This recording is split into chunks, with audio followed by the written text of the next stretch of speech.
킨 후에 옥에 가두고 간수에게 명하여 든든히 지키라 하니 그가 이러한 명령을 받아 그들을 깊은 옷에 가두고 그 발을 착고에 든든히 채웠더니 한밤중에 바울과 실라가 기도하고 하나님을 찬송하며 죄수들이 듣더라. 이에 갑자기 큰 지진이 나서 옥토가 움직이고 문이 곧 다 열리며 모든 사람의 매인 것이 다 벗어진지라.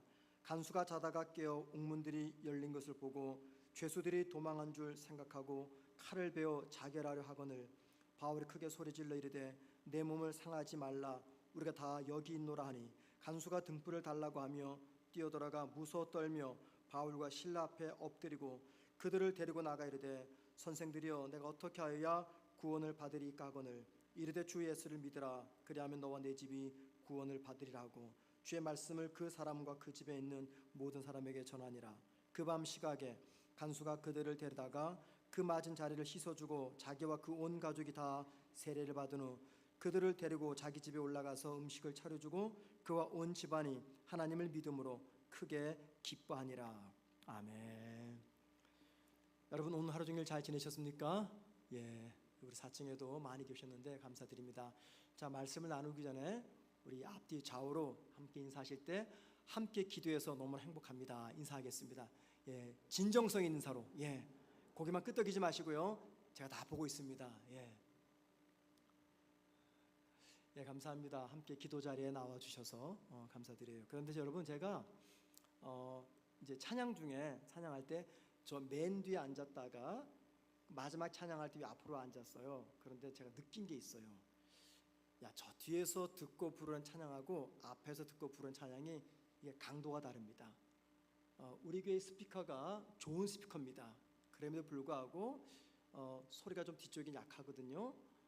그런데 앞에서 찬양을 부르고 들으면요, 제가 여러분들을 이렇게 앞으로 당기려고 제가 꼬시는 게 아니에요. 진짜 은혜가 돼요. 정말요, 찬양이 막 가슴에 와닿아요. 저 뒤에서 부르면 찬양이 여기까지 오는데 여기서 부르면 여기까지 옵니다. 네, 그러니까는 다음 주부터 가능하면 앞에서부터 앉으면 찬양에 더 큰 은혜가 있을 것입니다. 제 말 믿으세요. 저 여러분 절대 안 속입니다. 꼭 믿으시기 바랍니다. 예. 그리고 4층의 성도들이 이렇게 말합니다. 그럼 우리는 어떻게 합니까? 글쎄요, 어떻게 하면 좋을까요? 거기다 스피커를 달아야 되겠는데 아무튼 죄송합니다. 그런데 자리가 많이 비었으니까는 우리 4층에서 자녀들 때문이 아니라면 오셔도 괜찮습니다. 좀 늦게 오셔도 괜찮아요. 편안하게 오시길 바랍니다. 다 이해합니다. 예. 자, 저는 오늘도 사사기 말씀을 전하지 않고 다른 말씀을 계속해서 전합니다. 여러분에게 저 기도의 동력을 피워드리기 위해서 기도에 관한 말씀을 계속해서 전하고 있는데요. 자, 오늘 본문 우리가 잘 아는 말씀입니다. 여러분, 우리가 살아가는 이 세상에는요, 두 종류의 사람들이 사는 것 같아요. 첫 번째는 폐쇄적 사고를 가진 사람들입니다. 폐쇄적 사고를 가진 사람들. 이분들은 이 세상을 살면서 자신이 보고 듣고 만지고 경험한 것만을 진리라고 생각하는 사람들입니다. 보고 이해하고 만지고 깨달은 것만이 진리다. 이게 폐쇄적 사고를 가진 사람이에요. 이에 반대로 개방적 사고를 가진 사람이 있습니다. 이분들은 자신이 아닌 것이 전부가 아님을 인정하는 사람입니다. 내가 보고 듣고 만지고 경험한 것, 그게 다 진리가 아니라 내가 보지 못하고 경험하지 못한 또 무엇인가 존재한다 라고 생각하는 사람들, 이 개방적 사고 구조를 가진 사람들이죠. 그런데 여러분, 두 분류의 차이점이 뭔지 아십니까? 인생에 고난과 시련이 찾아오면은요, 그 삶의 위기와 고난을 대하는 자세가 완전히 다릅니다. 예를 들면 전자, 즉 폐쇄적 사고 구조를 가진 사람들은요, 삶의 위기와 고난 앞에서 쉽게 무너져 버립니다. 왜 그럴까요? 자기가 보고 듣고 경험한 것이 전부인데 꽉 막혀버린 거예요. 더 이상 희망이 없고 소망이 없어요. 쉽게 무너집니다. 그런데 반대로 개방적 사고 구조를 가진 사람들은요, 고난이 찾아오면 고난만을 보지 않고 뭘 볼까요? 그 고난 뒤에 숨겨져 있는, 자신이 만난 적도 없고 본 적도 없고 체험한 적도 없지만 그 고난 뒤에 존재하는 무엇인가, 그게 바로 희망이며 소망이죠. 그 희망과 소망을 보면서 고난 가운데서도 긍정적인 삶을 살아갑니다. 자, 여러분 여쭤보겠습니다. 여러분들은 스스로 생각하실 때 폐쇄적 사고를 지닌 분입니까? 아니면 개방적 사고를 가진 분들입니까? 여러분들이 답을 안 하셔도 저는 압니다. 여러분들은 적어도 폐쇄적 사고를 지닌 성도들은 아니에요. 개방적 사고를 지닌 분들입니다. 그 증거가 무엇일까요? 바로 이 시간에 기도의 자리에 계시기 때문입니다. 기도한다는 것은 뭘 말합니까? 내가 보고 만지고 느끼고 체험하고 이해한 것, 그 이상의 또 다른 영적인 세계가 있음을 믿는 성도이고, 바로 그 영적인 세계에서 일하시는 분이 하나님이시고 하나님이 나의 기도를 듣고 일하신다고 믿기 때문에 여러분들이 이 자리에 있는 거예요. 그렇게 본다면 적어도 여러분들은 이 개방적 사고를 지닌 성도들입니다. 바울은요, 성령의 인도를 따라서 지금의 터키인 아시아에서 열심히 복음을 전하다가 갑자기 선교지를 바꿨습니다. 유럽으로 건너가라는 성령의 감동을 받아서 유럽의 첫 도시인 빌립보에 도착합니다. 그런데 그곳에 도착해서 귀신 들려 점치는 소녀에게서 귀신을 내어쫓았어요. 그랬더니 그 이유 때문에 로마군에게 체포돼서 죽도록 매를 맞습니다. 그리고는 감옥에 갇히게 됩니다. 그런데 그날 저녁 감옥문이 열리고 또 발에 채웠던 착고가 풀리는 놀라운 기적을 경험하게 됩니다. 자, 이 광경을 지켜봤던, 이 감옥을 지켰던 간수와 그리고 바울의 사이에 오갔던 대화가 오늘 본문 내용입니다. 그리고 이렇게 대화를 나누는 두 사람 사이에서 우리는 폐쇄적 사고를 가진 사람과 개방적 사고를 가진 사람의 특징이 무엇인가를 발견할 수가 있습니다. 그럼 여러분, 누가 폐쇄적 사고를 가진 사람입니까? 예, 당연히 바울이 아닌 감옥의 간수입니다. 자, 지진이 났습니다. 그래서 소리에 놀라서 잠을 깨보니 이 간수가 뭘 봤냐면은 옥문이 열린 걸 본 거예요. 그리고 나서 간수가 선택한 방법은 다름 아닌 자신의 목숨을 스스로 끊어버리려고 한 것입니다. 왜 그럴까요? 옥문이 열렸으니까 이제 모든 죄수들, 특별히 바울과 실라가 탈출했겠구나 생각을 하고서 스스로 목숨을 끊는 것으로서 이 모든 문제를 해결하는 방법으로 선택을 합니다. 여러분, 왜 그럴까요? 지금 이 간수는요, 자기 앞에 놓여 있는 이 문제를 해결하는 최상의 방법이 스스로 목숨을 끊는 자살이라고 생각을 했습니다. 왜 그래요? 그의 시선은 옥문이 열린 거기만 가 있었기 때문이죠. 자신 앞에 닥친 문제를 보고 극단적인 선택을 하는 이 모습이 바로 폐쇄적 사고를 가지고 살아가는 전형적인 모습입니다. 쉽게 말해서 쉽게 포기해버리는 거죠. 반대로 개방적 사고를 가진 사람이 있습니다. 누굽니까? 바울입니다. 여러분, 바울과 실라에게 닥친 문제, 이게 웬만한 사람들은요 감당하기 어려운 문제입니다. 왜냐하면 이 본문 23절 말씀 보면 많이 친 후에라는 표현이 나옵니다. 그러니까 이 간수가 아마 엄청 바울과 실라를 두들겨 팬 것 같아요. 그래서 그것을 갖다가 많이 친 후에, 많이 때린 후에, 자, 몇 대를 때려야 많이 때린 겁니까? 정확히 모르겠죠. 그런데 성경을 기록했던 저자, 특별히 누가복음을 기록한 누가는요 바로 이 현장에 있었던 사람입니다. 그 현장에서 목격했던 누가가 표현할 때 많이 맞았다라고 말합니다. 두들겨 맞은 거죠. 온몸이 피투성이겠죠. 그리고 24절 말씀 보니 바울과 실라는요 깊은 옥에 갇혀있다라고 말합니다. 깊은 옥이 어디입니까? 지하의 맨 밑에 감옥. 지하 맨 밑에 감옥. 지하 맨 밑에 감옥이 갇혀 있으니까는 바울과 실라가 노래를 하니까는 그 노래 소리를 위에 있는 모든 죄수들도 다 듣게 된 것이죠. 그리고 또 어떻습니까? 24절 말씀 보니 바울과 실라의 발은 착고에 매여 있습니다. 여러분, 많이 두들겨 맞았습니다. 정말 많이 맞았어요. 지하 감옥에 갇혔습니다.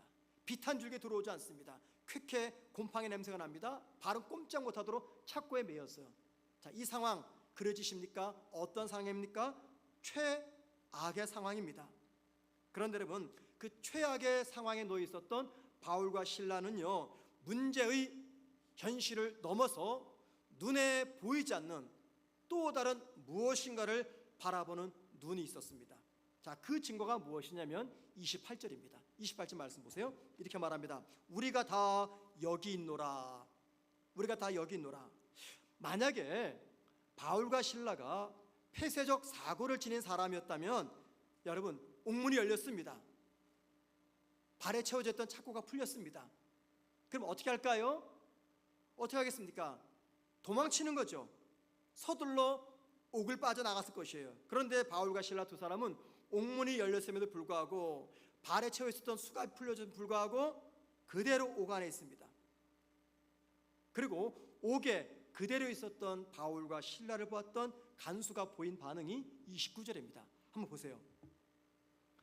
뛰어들어가 무서워 떨며 바울과 실라 앞에 엎드리고. 왜 그렇습니까? 아니, 옥문이 열렸는데 왜 간수가 두 사람 앞에서 두려워 떨면서 엎드려 절합니까? 여러분, 왜 그럴까요? 간수가 왜 이런 반응 보입니까? 그것은요, 죄수들이 바울과 실라가 도망간 줄 알았기 때문입니다. 그런데 자기 생각과는 달리 두 죄수가 옥문이 열렸음에도 불구하고 도망가지 않고 그대로 그 자리에 남아있는 거예요. 그런데 그 모습이 이 간수에게는요, 엄청난 충격과 두려움을 안겨준 것이었어요. 왜 그렇습니까? 지금 분명히 두 사람, 바울과 실라는 자기보다 더 열악한 상황 속에 있어요. 그렇죠? 그럼에도 불구하고 당당하게 서 있는 이 모습, 도망치지 않고 당당하게 서 있는 이 모습을 보고서 간수는 이런 생각이 들었던 것입니다. 도대체 무엇이 이 사람들을 이토록 강하게 만들었을까? 그리고는 바울에게 이렇게 질문을 던집니다.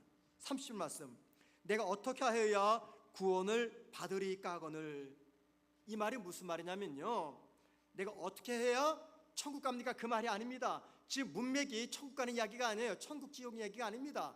이 말은 무슨 말이냐면 내가 어찌하면은 당신들과 같은 그런 당당한 삶을 살 수 있을까요? 그 말입니다. 이에 대한 바울의 대답이 31절입니다. 주 예수를 믿으라. 그리하면 너와 내 집이 구원을 받으리라. 바울은 간수에게 예수를 믿으라고 이야기합니다. 자, 여러분, 본문에서 바울이 말하는 믿음, 바울이 간수에게 권하는 믿음, 이 믿음이 어떤 믿음을 말할까요? 바울은 간수에게 믿음을 가져보라 라고 말했던 것은 다음과 같은 뜻입니다. 한번 믿음을 가져봐라. 그러면 우리를 이해할 것이다. 한번 믿음을 가져봐라. 그러면 당신이 보지 못하고 듣지 못한 또 다른 삶이 있던 것을 알게 될 것이다. 그 결과 죽을 수밖에 없는 상황에서도 산 소망이 생기게 됨을 알게 될 것이다. 그 말입니다. 여러분, 바울과 실라는 어떤 사람입니까? 예수를 믿는 믿음 때문에 개방적 사고를 가진 사람이었습니다. 자, 그러면 우리의 질문이 무엇이냐면 바울과 실라가 간수와 달리 어떻게 이 개방적 사고 구조를 가질 수 있었을까라는 거죠. 바울 일행은 하나님의 명령을 따라 아시아를 떠나 유럽의 관문이었던 빌립보에 옵니다. 그런데 그 빌립보에 도착해서 죽도록 매를 맞아요. 고난을 겪습니다. 고문을 당합니다. 감옥에 갇힙니다. 자, 여러분, 그 상황 속에서 바울과 실라가 어떤 반응을 보였습니까? 오늘 본문 말씀 25절 말씀 보세요. 25절 말씀 우리 다 같이 함께 읽어봅니다. 시작.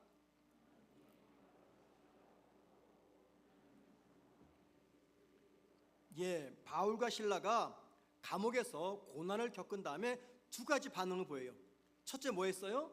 기도했다 그랬습니다. 그 다음 뭐 했어요? 찬송했다. 여러분, 이 순서를 꼭 기억하시기 바랍니다. 먼저 기도했고 그 다음에 찬송했어요. 여러분 물어볼게요. 기도는 언제 하고 찬송은 언제 할까요? 여러분 보통 기도는 언제 하십니까? 내 삶에 만사 형통할 때 기도가 터져 나옵니까? 아니죠. 언제 우리 입에서 자연스럽게 기도가 터져 나옵니까?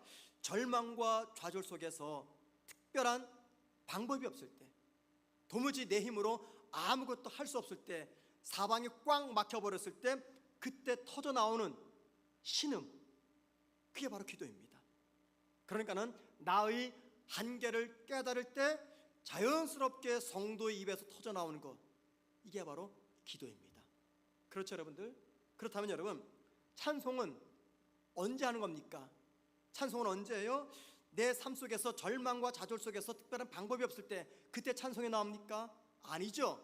대부분의 경우는요, 모든 것을 얻고 내가 형통함을 느낄 때, 그때 내 입에서 터져 나오는 고백이 바로 찬양의 고백입니다. 아마도 바울과 실라가 감옥에 갇혀서 되게 매를 맞고 고문을 당한 다음에 처음에는요, 이 좌절감 속에서 기도를 시작한 것 같아요. 그 기도가 어떤 기도였을까요? 하나님, 당신이 아시아를 떠나 유럽으로 가라 해서 여기까지 왔는데 오자마자 죽도록 매를 맞고 고문을 당해서 온몸이 상처투성이고 정신적으로 지쳐 있습니다. 하나님, 도대체 어쩌면 이럴 수 있습니까? 이 상황 속에서 우리가 무엇을 하기를 원하십니까? 이런 기도를 하지 않았겠습니까? 그죠 여러분들? 그런데 어느 순간 이 기도가 뭘로 바뀌어요?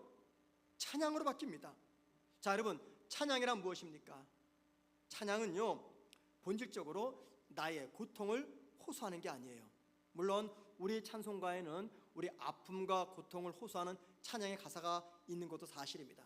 하지만 엄밀한 의미에서 찬양의 본질은 내 아픔, 내 고통을 호소하는 것이 아니라 하나님의 신실하심, 하나님의 전능함, 하나님의 사랑을 찬양하는 믿음의 표현입니다. 그런데 여러분, 바울이 지금, 실라가 지금 그런 찬양할 수 있는 상황입니까? 감사와 감격이 터져 나오는 하나님의 신실하심, 하나님의 전능성, 하나님의 사랑에 대한 찬양의 고백이 자동적으로 터져 나오는 그런 상황입니까? 아닙니다. 그렇다면 여러분, 본문에서 바울과 실라는 도대체 무슨 찬양을 하나님께 올렸을까요? 어떤 찬양을 올렸을까요? 본문을 보면은 두 사람이 어떤 찬양을 불렀는지 우린 짐작조차 할 수가 없습니다. 그런데 중에 힌트가 하나 있어요. 고린도후서 1장 8절과 9절입니다.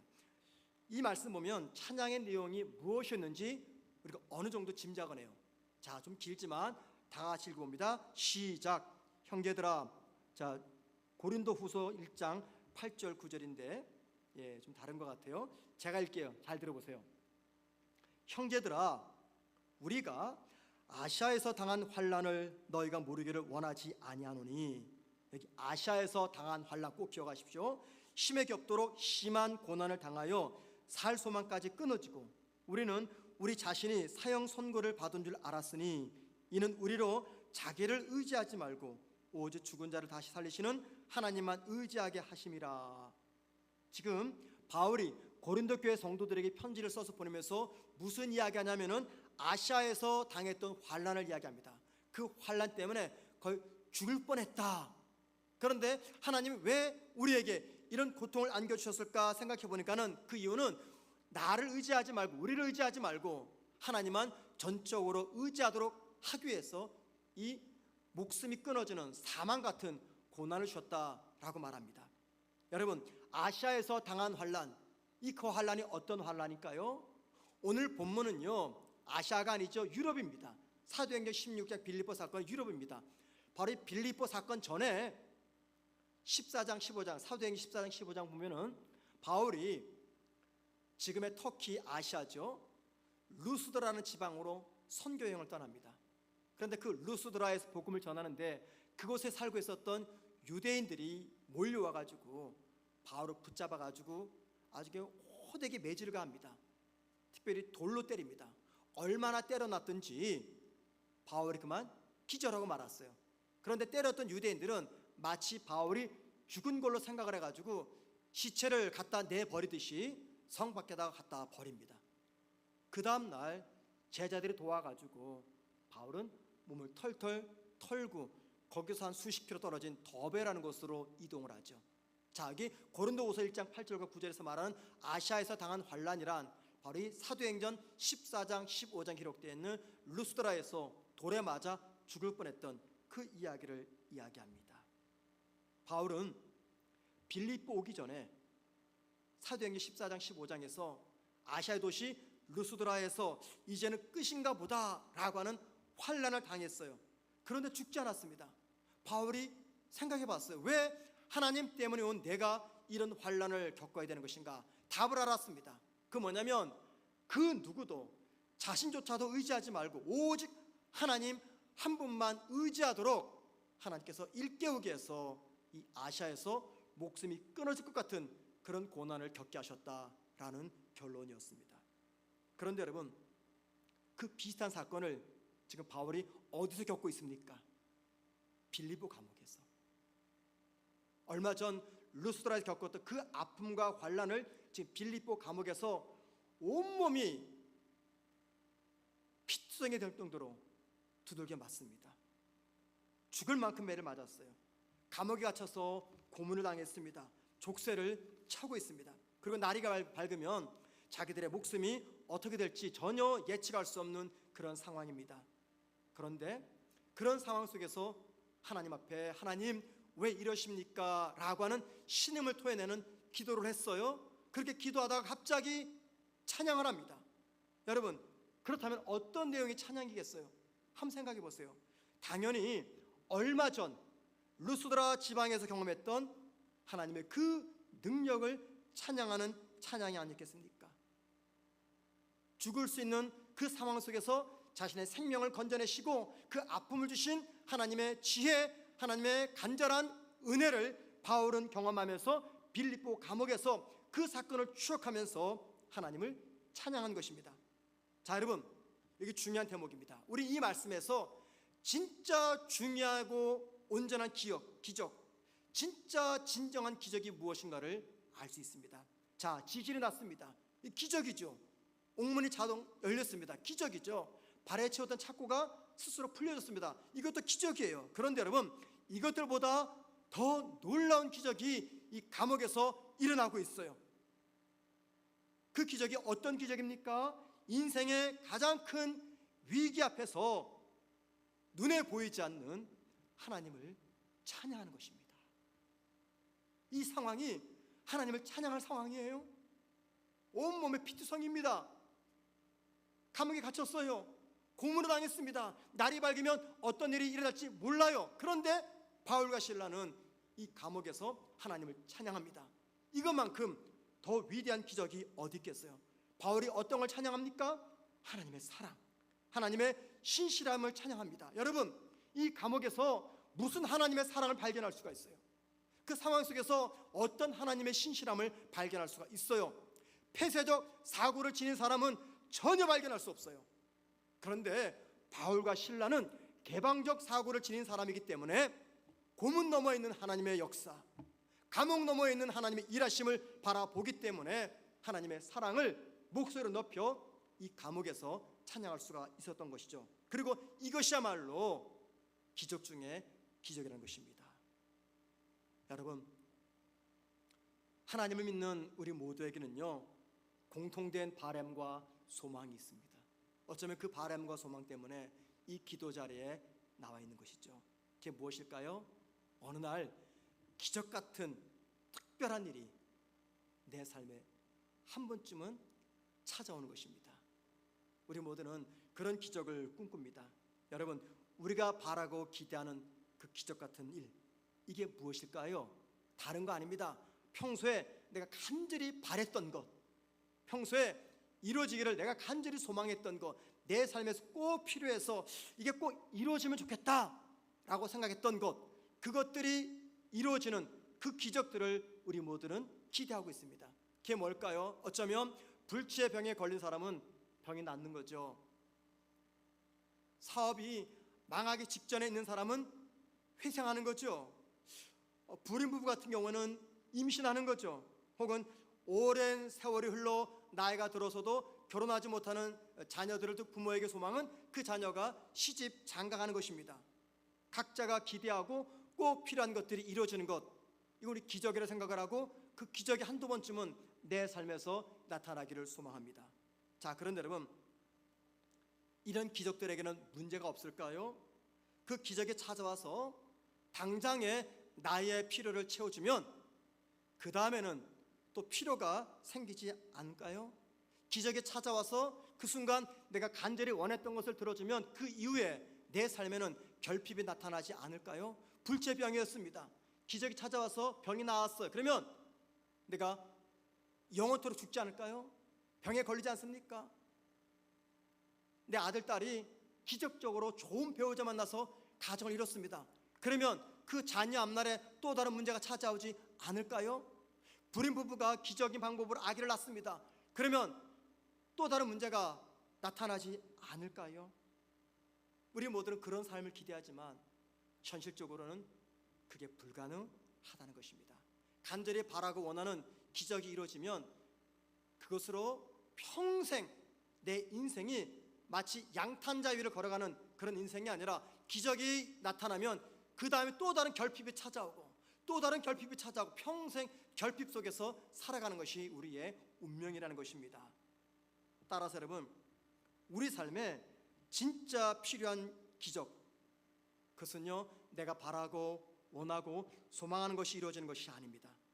우리에게 필요한 정말 소중한 기적, 저와 여러분 삶에 반드시 있어야 될 그 기적, 그 기적은요 내 삶의 환경이 어떠하든지 그 상황에 영향받지 않는 평안과 기쁨과 그리고 삶의 의지를 잃어버리지 않는 것입니다.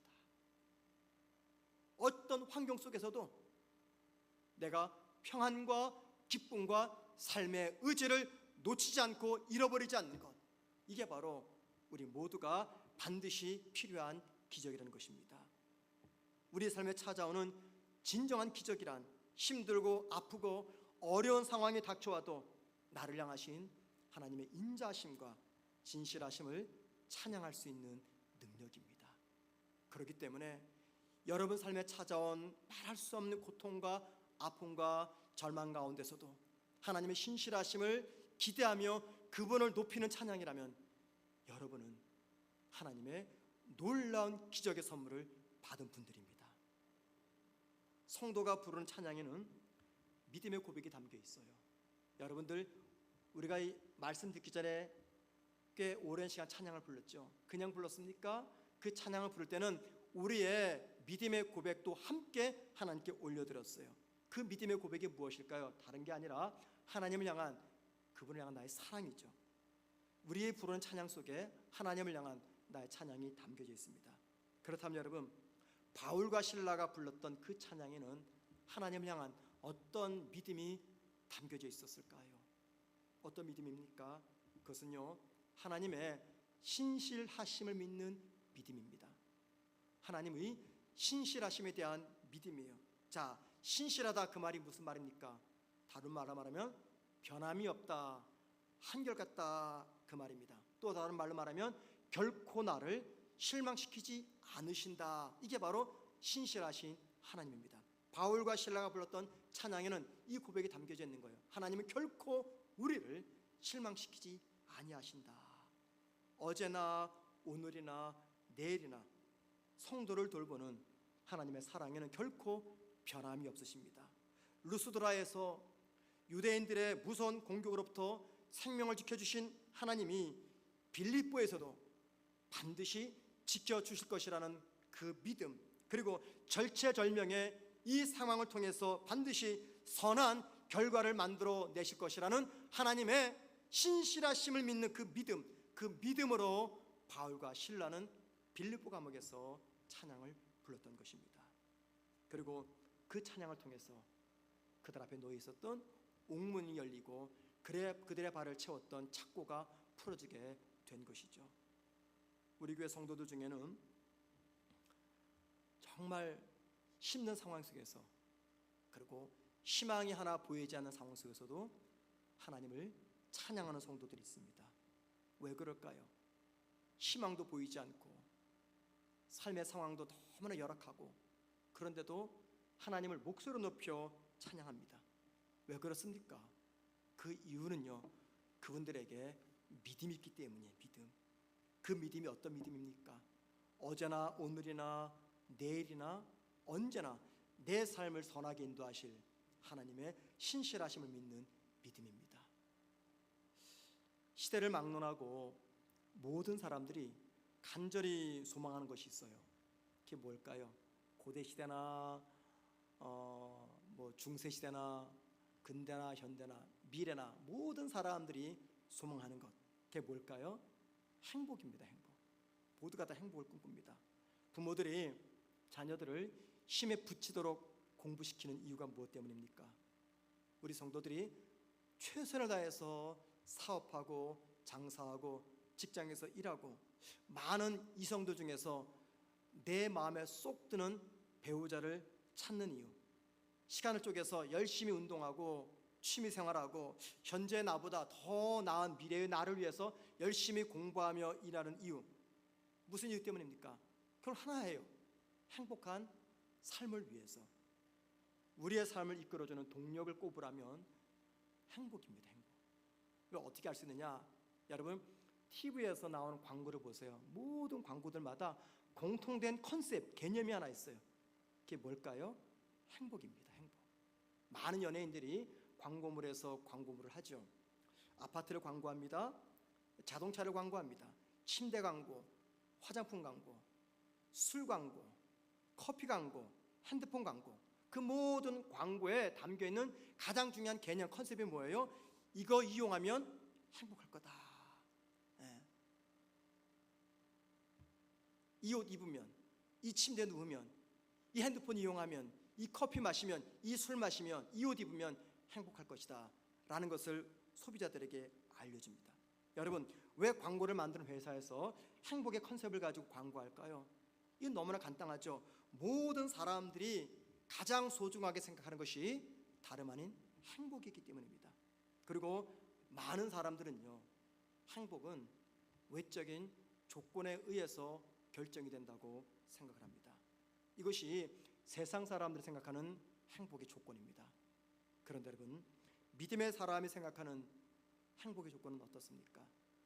만약에 저나 여러분이 생각하는 행복의 조건이 세상 사람들과 똑같다면 도대체 내 안에 있는 믿음은 나에게 어떤 의미로 존재하는가 생각해 보셔야 됩니다. 믿음의 사람이 생각하는 행복의 조건은 달라야 됩니다. 눈에 보이는 조건을 가지고 행복을 찾는 분들은요, 감옥과 같은 그런 상황에서 하나님의 신실하심을 믿는 믿음으로 하나님을 절대 찬양하지 못합니다. 눈에 보이는 것은 부족하고 나의 외적인 조건은 다른 사람과 비교할 때 한없이 초라하고 부족할지라도 내 인생을 가장 좋은 곳으로 인도하시는 그 하나님의 신실하심을 믿는 성도만이 외적인 조건과 상황이 어떠하든지 하나님을 찬양할 수가 있는 것입니다. 그리고 그때 세상이 줄 수 없고 세상이 빼앗을 수 없는 참된 행복이 우리에게 주어지게 됩니다. 오늘도 저와 여러분은 온 마음을 다해서 하나님을 찬양한 이유가 무엇 때문입니까? 왜 그렇습니까? 그것은요, 내가 믿는 하나님이 신실하신 분이기 때문입니다. 내가 믿는 하나님이 나를 결코 실망시키지 않기 때문에 우리는 오늘도 하나님을 찬양하는 것입니다. 신실하신 하나님이 반드시 나를 최선의 길로 인도하신다는 그 믿음이 있기 때문에 우리는 목소리 높여서 하나님을 찬양하는 것입니다. 신실하신 하나님을 믿기 때문에 우리 안에는 세상이 줄 수 없고 세상이 빼앗아갈 수 없는 행복과 기쁨이 있는 것이고, 그래서 우리는 오늘도 그 하나님을 찬양하는 것입니다.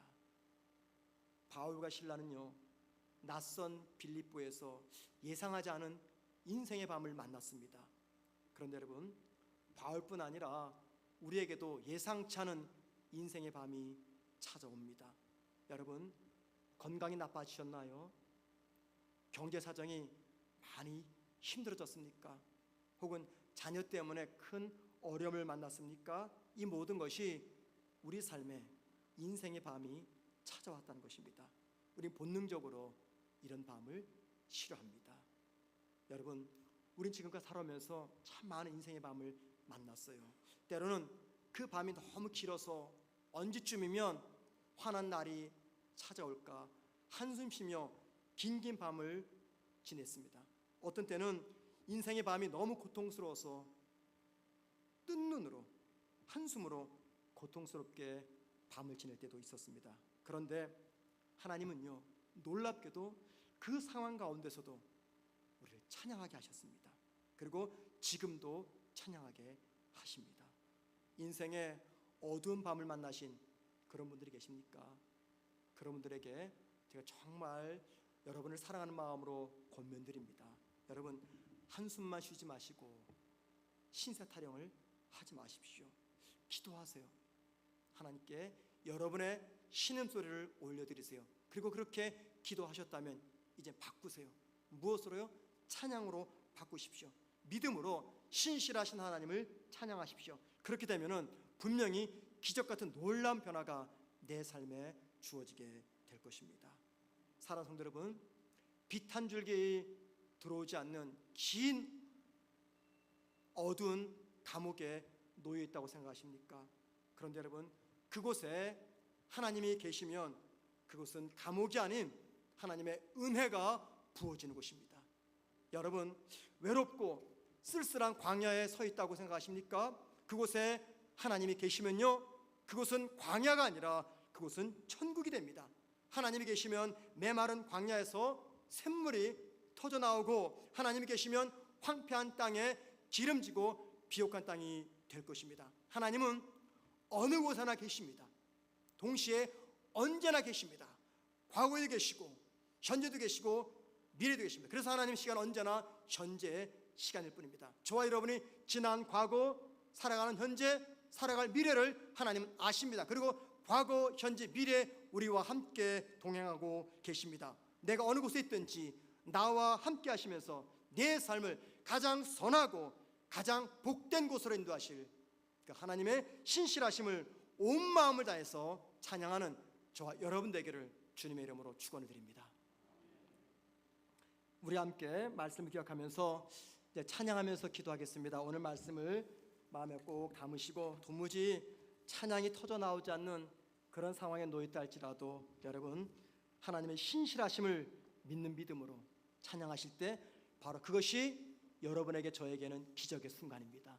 도대체 평안을 누릴 수 없고 기뻐할 수 없고 찬양할 수 없는 그런 가운데서도 눈에 보이지 않는 하나님을 찬양한다는 건요, 저와 여러분의 삶 속에 기적이 찾아왔다는 거예요. 그래서 내가 부르는 나의 기적의 노래를 우리 하나님께 드렸으면 좋겠습니다. 이 시간 찬양할 때 사랑하는 나의 아버지라는 찬양입니다. 이 찬양 가사 보시면은